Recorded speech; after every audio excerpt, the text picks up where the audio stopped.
3 seconds in midcourt. Jenkins gives it to Jenkins for the championship.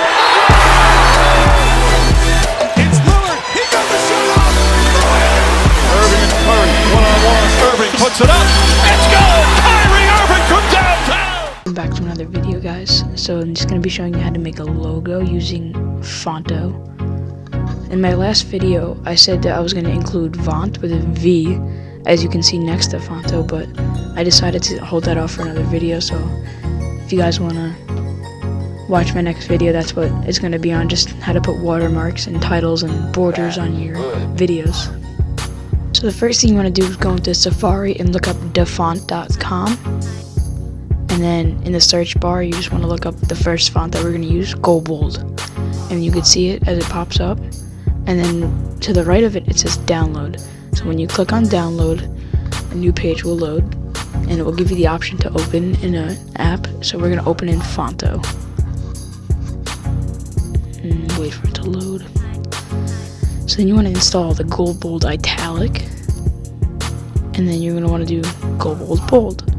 And then you can download the rest of them if you feel like you need those ones. And then you're going to go back into font and search up this time South African. And now South African will come up. Once again, you want to click download, open in Fonto,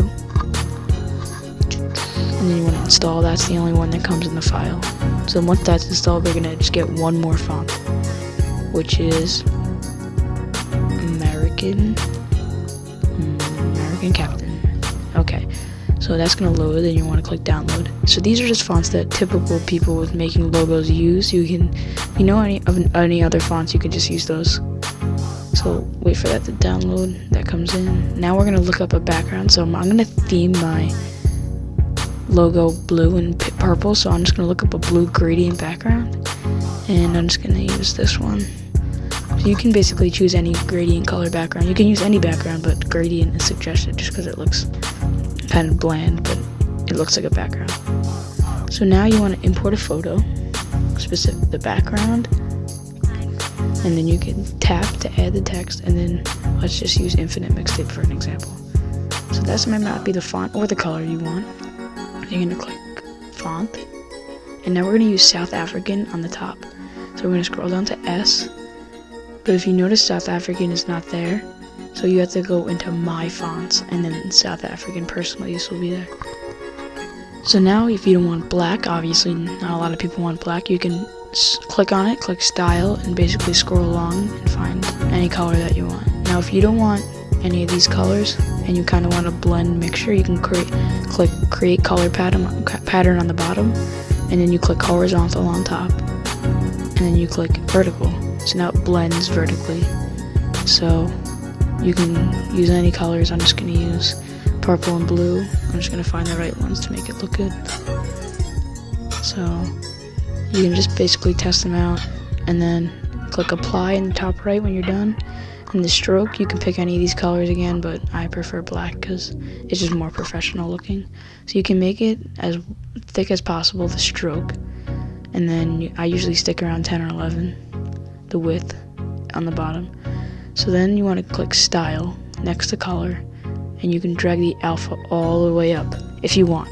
This is just the shadow of your word. So blur makes it look 3D, and if you increase the blur of the shadow, then it doesn't look 3D, it looks more of like a shadow. So then X and Y basically speak for itself. They just adjust the X and Y. So I'm just going to adjust it how I want. That's good. And then you can click curve and space, and that just curves and space it. So that's really it for the first one. Now let's write Mixtape on the bottom. Now it comes out in South African font, so we're going to switch that to American Captain. Drag it over, click Style. Now actually let's use the pattern from the last one. So we're going to create color pattern, and then click Save.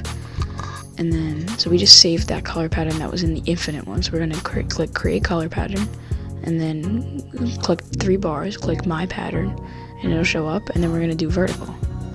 So now it blends vertically. Now I'm just going to adjust this how I want it to be. So now I can just adjust the size by clicking size, and you can drag it along the border thing, or you can just click the minus and plus if you want it to be exact. So then you just adjust it over how you want, and then you save it, and that's really it. So please like and subscribe if this video helped you. Please comment if you want me to do any more tutorials. My next video will be a font tutorial on watermarks and borders and stuff like that. I also will be doing Q&As and kind of tips and on how to get big on Instagram, being an Instagram account. So thanks guys for watching, and see you next video.